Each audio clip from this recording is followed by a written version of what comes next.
नमस्कार बच्चों। तो कल हमने पढ़ा था प्रकाश का अपवर्तन। बच्चों, हमने प्रकाश के अपवर्तन में उसके दो नियमों को देखा था। पहला नियम था आपतित किरण, अपवर्तित किरण और आपतन बिंदु पर अभिलंब, तीनों एक ही तल पर होते हैं और क्या कहते हैं, ये तल होता है अपवर्तक पृष्ठ पर। ठीक है। और दूसरा नियम देखा था हमने आपतन कोण की ज्या, परावर्तन कोण की ज्या का जो अनुपात होता है एक स्थिरांक होता है, जिसे स्नेल का नियम भी कहते हैं। ये हमने देख लिया था। ठीक है कि नहीं। अब क्या कहते हैं, इस स्नेल के नियम को दूसरे नाम से भी जानते हैं। जो ये स्नेल का नियम होता है इसे अपवर्तनांक भी कहते हैं। ठीक है ना। और इस स्थिरांक के मान को, अब अपवर्तनांक क्या होता है समझना है। ठीक है ना। अब आज जो हम अध्ययन करेंगे अपवर्तनांक के बारे में अध्ययन करने वाले हैं। ठीक है। यानी जो ये स्थिरांक है, ठीक है ना, जो इस स्थिरांक का जो मान होता है, ठीक है ना, तो इसी को जो है क्या बोलते हैं, अपवर्तनांक कहते हैं। सबसे पहले अपवर्तनांक को समझने के लिए उससे पहले चित्र पर जाएंगे। ये एक क्या हो गया आपका अपवर्तक पृष्ठ हो गया, अपवर्तक पृष्ठ। ये अपवर्तक पृष्ठ क्या करता है, दो माध्यमों को क्या कहते हैं, अलग करने वाला पृष्ठ होता है। ठीक है ना। इसके ऊपर जो है हमने एक माध्यम मान लिया, माध्यम एक, माध्यम एक, और इससे डाउन में जो है क्या हो गया आपका माध्यम दो। अब माध्यम को नाम दे देते हैं। जो पहला माध्यम है इसको हमने वायु कह दिया। ठीक है ना। और जो दूसरा माध्यम है इसको हमने कांच कह दिया। ठीक है। अब आपको पता है कांच और वायु में जो है कौन सघन माध्यम है, कौन विरल माध्यम है। वायु के कण क्या होते हैं, आपस में दूर दूर होते हैं, संघटक कण दूर दूर होते हैं, तो इसलिए क्या बन गया, ये विरल माध्यम हो गया, विरल माध्यम। ठीक है ना। और कांच के संघटक कण क्या होते हैं, पास पास होते हैं, क्लोज्ड होते हैं, तो इसलिए क्या हो गया आपका, ये हो गया आपका सघन माध्यम।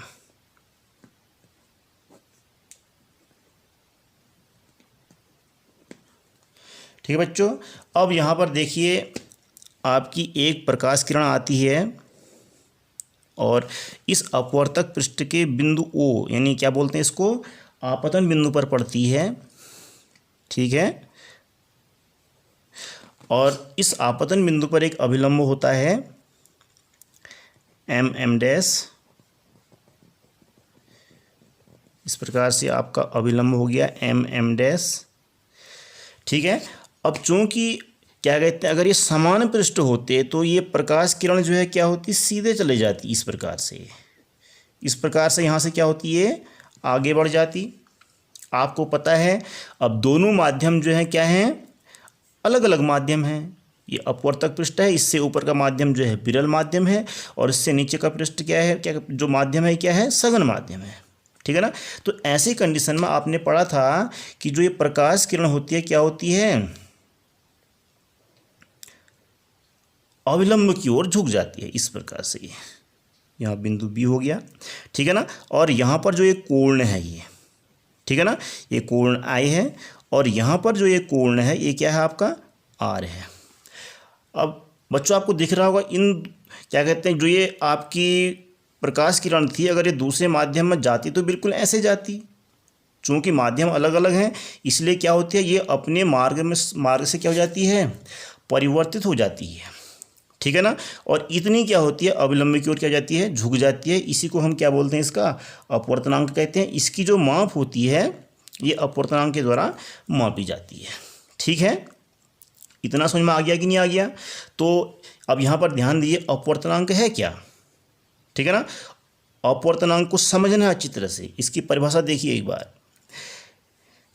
जो आपका जो ये स्थिरांक है, ठीक है ना, इस स्थिरांक के मान को, ठीक है ना, दूसरे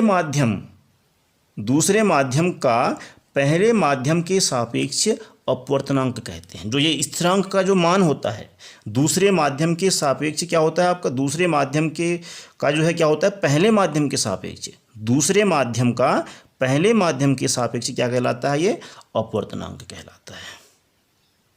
ठीक है, इतना समझ में आ गया होगा आपके, ठीक है कि नहीं। अब दूसरे शब्दों में आपको समझाना चाहता हूं मैं, उसको समझेंगे। अब यहाँ पर ध्यान देंगे, पहले माध्यम में प्रकाश की किरण जो है इस प्रकार से अपने मार्ग पर चली, ठीक है ना, बात समझ में आई कि नहीं आई। अगर ये समान माध्यम होते तो ये प्रकाश किरण क्या होती, इस प्रकार से आगे बढ़ते रहते, जो डॉटेड लाइन मैंने दिखा रखी है। चूंकि ये क्या है आपके, ये माध्यम अलग है, ये माध्यम अलग है, ठीक है ना, और ये दोनों माध्यमों को क्या करने वाला है, अलग करने वाला क्या कहते हैं, पृष्ठ है, अपवर्तक पृष्ठ। तो इस आपतन बिंदु से जो ही क्या होती है, ये प्रकाश किरण आपके सघन माध्यम में प्रवेश करती है, तो इसका जो क्या होता है, जो दिशा होती है, इस प्रकाश किरण की जो दिशा होती है उस दिशा में क्या हो जाता है, परिवर्तन हो जाता है, ठीक है ना। तो यही परिवर्तन जो है क्या कहलाता है, अपवर्तनांक कहलाता है। ठीक है बेटा, समझ में आ गया कि नहीं आ गया, समझ गए होंगे, ठीक है ना। अब यहाँ कोण I को देखिए, कोण R को देखिए, ठीक है ना। कोण I का मान अधिक लग रहा है, कोण R का मान क्या लग रहा है, कम लग रहा है। जितना जितना कम लग रहा है वही क्या है, इसमें अपवर्तनांक से दर्शाया जा रहा है, ठीक है कि नहीं, बात समझ में आ रही कि नहीं आ रही है। तो अब इस अपवर्तनांक को हम जो है मापते कैसे हैं, उसको समझना है, ठीक है कि नहीं। अब देख लीजिए, जो प्रकाश क्या कहते हैं किरण है दो माध्यमों से गुजर रही है। पहले माध्यम में जो है, पहला माध्यम विरल माध्यम है, यहाँ पर उसकी कुछ चाल होगी, और जो दूसरा माध्यम है सघन माध्यम है, यहाँ भी उसकी कुछ चाल होगी, ठीक है ना। विरल माध्यम में क्या होती है, प्रकाश किरण की चाल हमेशा क्या होती है, अधिक होती है, आपको पता है। तो आपका जो विरल माध्यम है यानी वायु है, वायु में प्रकाश की चाल को हमने क्या दे दिया, v1 दे दिया, ठीक है। और यहाँ पर देखिए, जो दूसरा माध्यम कांच है यानी सघन माध्यम है, इस सघन माध्यम में जो है प्रकाश की चाल क्या है, v2 है, ठीक है। बात समझ में आ रही कि नहीं आ रही है। अब हम क्या कर सकते हैं, दोनों माध्यमों के लिए प्रकाश की क्या निकाल सकते हैं, अपवर्तनांक निकाल सकते हैं। दूसरे माध्यम में कितना अपवर्तनांक हुआ, या दूसरे माध्यम के से अगर प्रकाश किरण पहले माध्यम में जाते तो उसमें कैसा अपवर्तनांक हुआ, ठीक है ना। दोनों माध्यमों के लिए हम क्या कर सकते हैं, अलग अलग तरीके से क्या करेंगे, अपवर्तनांक निकालना सीखेंगे, ठीक है कि नहीं, बात समझ में आ रही कि नहीं आ रही है। तो इस अपवर्तनांक की माप को हम कैसे निकालते हैं वो देखना है। पहला तरीका होता है अपवर्तनांक की माप को निकालने वाला, अगर हम दूसरे माध्यम के लिए अपवर्तनांक निकालते हैं, ठीक है कि नहीं, तो उसको समझना है, ठीक है कि नहीं। तो माध्यम 2 का क्या कहते हैं, माध्यम 1 के सापेक्ष जो अपवर्तनांक होगा, माध्यम 2 का माध्यम 1 के सापेक्ष जो अपवर्तनांक होगा, ठीक है कि नहीं, उसको समझना है। और सबसे पहले यहाँ पर ध्यान देना है, जो अपवर्तनांक होता है इस अपवर्तनांक को जो है हम स्मॉल n द्वारा क्या करते हैं, निरूपित करते हैं, ठीक है ना। अब माध्यम 2 का अपवर्तनांक निकालेंगे तो माध्यम 2 के अपवर्तनांक को जो हम क्या करेंगे, n21 से प्रदर्शित करेंगे, ध्यान रखना, ठीक है ना। और माध्यम 1 का अपवर्तनांक निकालेंगे तो उसको किससे निकालेंगे, स्मॉल n12 से उसको प्रदर्शित करेंगे, ठीक है ना। अगर हमने जो है क्या निकालना है, माध्यम 2 का माध्यम 1 के सापेक्ष अपवर्तनांक निकालना है, तो उसके लिए सूत्र क्या बनता है, अब ध्यान देना। दोनों क्या कहते हैं, माध्यमों में जो प्रकाश किरण होती है उसके चाल का जो अनुपात होता है वही क्या होता है, अपवर्तनांक होता है, ठीक है कि नहीं। और अब दोनों के लिए क्या होगा, दोनों माध्यमों के लिए वो सूत्र क्या होगा, थोड़ा अलग होगा, उसको समझना है आपने, ठीक है। तो लिखना है माध्यम 2 का 1 के सापेक्ष अपवर्तनांक यानी क्या होता है, n21 इक्वल, यानी माध्यम 2 का 1 के सापेक्ष अपवर्तनांक कितना है। अब यहाँ पर ध्यान देना है, माध्यम 1 में प्रकाश की चाल बट्टे माध्यम 2 में प्रकाश की चाल, ये सूत्र है। माध्यम 1 में प्रकाश की चाल बट्टे माध्यम 2 में प्रकाश की चाल, यानी N21 इज इक्वल टू क्या होता है आपका V1 अपॉन V2। ये जो है पहला सूत्र आपके सामने निकला, ठीक है। यानी अगर माध्यम 2 में हमने क्या करना है, अपवर्तनांक निकालना है 1 के सापेक्ष, उसके लिए हो गया। अब दूसरा देखिए, अब हमने माध्यम जो है क्या कहते हैं 1 का 2 के सापेक्ष अपवर्तनांक निकालना है। दोनों माध्यमों में जो है अपवर्तनांक निकल सकता है कि नहीं निकल सकता है। अब पहला हमने किसके लिए निकाला था, 2 के लिए निकाला था, अब हम 1 के लिए निकालना चाहते हैं, ठीक है। तो लिखेंगे माध्यम 1 का 2 के सापेक्ष अपवर्तनांक, तो उसको काहे से निरूपित करते हैं, कहा था स्मॉल n12 से करते हैं। यानी माध्यम 1 का 2 के सापेक्ष अपवर्तनांक जो लिखा हुआ है इसी में सब कुछ छिपा हुआ है, ठीक है। बराबर क्या होता है इसका विपरीत, यानी माध्यम 2 में प्रकाश की चाल बट्टे माध्यम 1 में प्रकाश की चाल। माध्यम 2 में प्रकाश की चाल बट्टे माध्यम 1 में प्रकाश की चाल, यानी N12 इज इक्वल टू क्या होता है, माध्यम 2 में प्रकाश की चाल को देखिए V2, ठीक है ना। माध्यम 1 में प्रकाश की चाल देखिए V1, उसका उल्टा हो गया ना V2 अपॉन V1।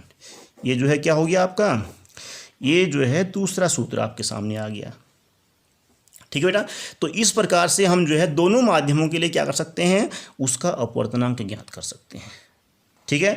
और हमको क्या दिया होना चाहिए, दोनों माध्यमों में प्रकाश की चाल हमको क्या होनी चाहिए, दी होनी चाहिए, ठीक है ना। तो ऐसे कंडीशन में हम जो है दोनों माध्यमों को क्या कर लेंगे, अलग अलग तरीके से क्या कर लेंगे, अपवर्तनांक ज्ञात कर लेंगे, ठीक है।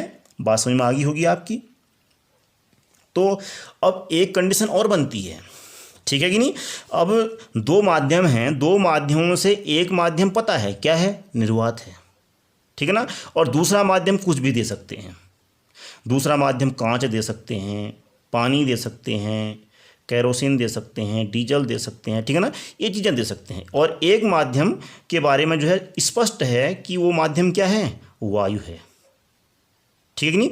तो ऐसी कंडीशन में क्या कहते हैं, जो माध्यम हमको क्या कहते हैं दिया हुआ है, दिया हुआ माध्यम क्या है, दिया हुआ माध्यम क्या कहते हैं, कांच हो गया, पानी हो गया, ये चीज़ दिया हुआ माध्यम हो गया। और एक माध्यम ज्ञात है, वायु है करके, या वायु या निर्वात है, ठीक है ना। तो जो दिया हुआ माध्यम है उस दिए हुए माध्यम का क्या कहते हैं, वायु के सापेक्ष जो अपवर्तनांक होता है उसको कहते हैं निरपेक्ष अपवर्तनांक कहते हैं, ठीक है ना। तीसरा क्या है आपका, निरपेक्ष अपवर्तनांक, उसको समझना है।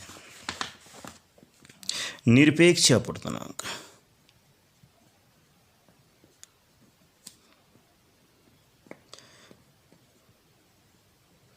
निरपेक्ष अपवर्तनांक।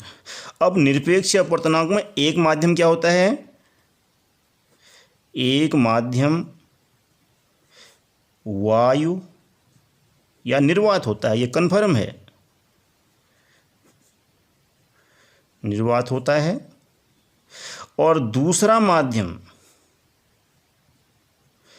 कुछ भी हो सकता है, दिया हुआ हो सकता है, दूसरा माध्यम दिया होगा, ठीक है ना। वो कुछ भी दे सकते हैं, पानी दे सकते हैं, कांच दे सकते हैं, आपका क्या क्या केरोसिन, जो भी चीज़ें हैं, एल्कोहल, जो भी चीज़ें ना, इस चीज़ को दे सकते हैं, ठीक है ना। तो उस माध्यम का, तो जो माध्यम दिया हुआ है, दिए हुए माध्यम का वायु के सापेक्ष जो अपवर्तनांक होता है उसी को हम क्या कहते हैं, निरपेक्ष अपवर्तनांक कहते हैं। अभी निरपेक्ष शब्द जोड़ दिया तो इसका मतलब क्या है, एक माध्यम निश्चित है वायु, ठीक है ना, और दूसरा माध्यम जो है दिया होगा, ठीक है कि नहीं। तो इस प्रकार से ये आपका क्या होता है, निरपेक्ष अपवर्तनांक होता है, ठीक है ना। तो निरपेक्ष अपवर्तनांक की परिभाषा आप लोग स्वयं लिखेंगे। तो निरपेक्ष अपवर्तनांक की परिभाषा लिख लें, मैं स्पष्ट रूप से आपके सामने बोल दे रहा हूँ। दिए हुए माध्यम का निर्वात या वायु के सापेक्ष अपवर्तनांक निरपेक्ष अपवर्तनांक कहलाता है, जिसको स्मॉल n/w द्वारा क्या करते हैं, निरूपित करते हैं। बात समझ में आई कि नहीं आई। तो अब यहाँ पर ध्यान देंगे, अब एक माध्यम तो वायु है, पता है आपको, तो बेटा लाइट चली गई थी बीच में। तो अब यहाँ पर ध्यान देंगे, वायु में प्रकाश की चाल c क्या होती है, वायु में प्रकाश की चाल क्या होती है, c होती है, स्मॉल c होती है, ठीक है ना। आपका जो वायु है, ये वायु में प्रकाश की चाल क्या है, c है, ठीक है कि नहीं। और जो क्या कहते हैं दूसरा जो माध्यम है, माध्यम में प्रकाश की चाल क्या, यहाँ अगर c हो जाएगी तो क्या बच जाएगी, यहाँ पर v हो जाएगी, ठीक है कि नहीं। बात समझ में आ रही कि नहीं आ रही है। तो वायु में यानी निर्वात में जो प्रकाश की चाल होती है उसको जो है स्मॉल c के द्वारा निरूपित करते हैं, और इसका मान आपको हमेशा दिया होता है 3 × 10⁸ मीटर प्रति सेकंड। ये रखेंगे मान आप वहाँ न्यूमेरिकल में, ठीक है ना। और माध्यम में प्रकाश की चाल v है, ठीक है ना। तो इस प्रकार से जो है निरपेक्ष अपवर्तनांक क्या हो गया आपका, स्मॉल nw = क्या होगा आपका, अब माध्यम का वायु के सापेक्ष अपवर्तनांक है। इसका मतलब क्या होगा, पहले जो है वायु में प्रकाश की चाल बट्टे माध्यम में प्रकाश की चाल, ये सूत्र आएगा आपका, ठीक है कि नहीं। माध्यम का वायु के सापेक्ष अपवर्तनांक, ठीक है ना। माध्यम का वायु यानी निर्वात के सापेक्ष अपवर्तनांक क्या कहलाता है, निरपेक्ष अपवर्तनांक कहलाता है, ठीक है बेटा। तो यहाँ पर क्या सूत्र बनता है, वायु या निर्वात में प्रकाश की चाल बट्टे माध्यम में प्रकाश की चाल, ठीक है ना। यानी NW = क्या होगा, वायु में यानी निर्वात में प्रकाश की चाल क्या है, c है, c अपॉन क्या कहते हैं माध्यम में प्रकाश की चाल क्या है, v है, v, ठीक है ना। ये सूत्र बन गया, और ये आपका जो है क्या बन गया, तीसरा सूत्र हो गया, ठीक है बच्चों। अब यहाँ पर ध्यान देंगे, जो निरपेक्ष अपवर्तनांक है इससे संबंधित बहुत सारे न्यूमेरिकल आपके सामने आएंगे, ठीक है ना। आपको जो है जो माध्यम होगा, माध्यम दिया होगा, माध्यम में जो है प्रकाश की चाल दी होगी, ठीक है ना। और आपने क्या निकालना होगा, उस माध्यम का निरपेक्ष अपवर्तनांक ज्ञात करना पड़ेगा, यानी खाली अपवर्तनांक ज्ञात कीजिए भी कह सकता है, ठीक है कि नहीं। निरपेक्ष अपवर्तनांक या अपवर्तनांक, निरपेक्ष अपवर्तनांक का मतलब क्या है, एक माध्यम निश्चित है जो वायु है, ठीक है ना, दूसरा माध्यम आपको दिया होगा, ये निरपेक्ष से तात्पर्य है, ध्यान रखना, ठीक है कि नहीं। और यहाँ पर क्या दे रखा आपको, माध्यम में जो है प्रकाश की चाल दे रखी, यानी कांच होगा, कांच में प्रकाश की चाल आपको दी होगी, और आपसे पूछा जाएगा कि कांच का अपवर्तनांक ज्ञात कीजिए, ठीक है ना। तो ऐसी कंडीशन में c का मान आपको हमेशा ज्ञात होता है, जो कितना होता है, 3 × 10⁸ मीटर प्रति सेकंड। इसको जो है कहीं से कहीं तक कोई दिक्कत नहीं है, ठीक है, इसको रखेंगे हम, ठीक है ना। और उसके आधार पर हम क्या कर लेंगे, जो आपका जो दिया हुआ माध्यम है उसमें जो है उसका अपवर्तनांक ज्ञात कर लेंगे, ठीक है बेटा। बात समझ में आई कि नहीं आई। और कभी कभी आपको जो है क्या होगा, माध्यम का अपवर्तनांक दिया होगा, ठीक है ना, और आपसे पूछा जाएगा कि माध्यम में प्रकाश की चाल ज्ञात कीजिए, ठीक है ना। तो उसके लिए सूत्र क्या बनेगा आपका, v = c/NW, ठीक है ना। ये किसके लिए हो गया, माध्यम में प्रकाश की चाल के लिए, ये तो अपवर्तनांक के लिए हो गया, ठीक है ना, अपवर्तनांक, ठीक है ना। और ये क्या हो गया आपका, माध्यम में प्रकाश की चाल, ठीक है ना। और c का मान हमेशा आपको क्या होता है, ज्ञात होता है, ठीक है। और जो कितना होता है, 3 × 10⁸ मीटर प्रति सेकंड, ठीक है ना। अब यहाँ पर ध्यान देंगे, जो आपकी जो इकाइयाँ होंगी, इनकी जो यूनिट्स होंगी, ठीक है ना, उसको जो है इक्वल होनी चाहिए दोनों की। हो सकता है आपको इसका मान क्या है में दिया हो, किलोमीटर प्रति सेकंड दिया हो, तो आप क्या कर लोगे, या तो इस c के मान को जो है किलोमीटर प्रति सेकंड में कन्वर्ट कर लोगे, या इसको क्या कर लोगे, इसके मान को क्या कर लोगे, मीटर प्रति सेकंड में बदल लोगे, ठीक है। इतना ध्यान देंगे, तब जाके जो है इसका क्या होगा, मान निकलेगा, ठीक है ना। अगर एक का मान जो है किलोमीटर प्रति सेकंड में दिया है और एक का मीटर प्रति सेकंड में, ऐसे आप जो है अपवर्तनांक निकालोगे तो गलत हो जाएगा, ठीक है ना। हमारी दोनों क्या कहते हैं चालों का वेग क्या होना चाहिए, एक होना चाहिए, इकाइयाँ एक होनी चाहिए। मीटर प्रति सेकंड है तो मीटर प्रति सेकंड ही रहनी चाहिए, अगर किलोमीटर प्रति सेकंड है तो किलोमीटर प्रति सेकंड ही होनी चाहिए, ठीक है ना। और इस प्रकार से हम अपवर्तनांक ज्ञात कर लेंगे, ठीक है ना। और इस प्रकार से जो है हम माध्यम में क्या कर लेंगे, प्रकाश की चाल भी ज्ञात कर लेंगे, ठीक है बेटा। और अच्छी तरह से पूरा ये आपके सामने आ चुका है, ठीक है ना। इसके अच्छी तरह से नोट्स बना लेना और कल जो है इससे संबंधित न्यूमेरिकल हल किए जाएंगे और कल ही मैं जो है आपको फिर न्यूमेरिकल्स दूंगा और क्या करोगे आप उन न्यूमेरिकल्स को हल करके मुझे दिखाओगे, ठीक है। आज के लिए इतना ही बहुत है।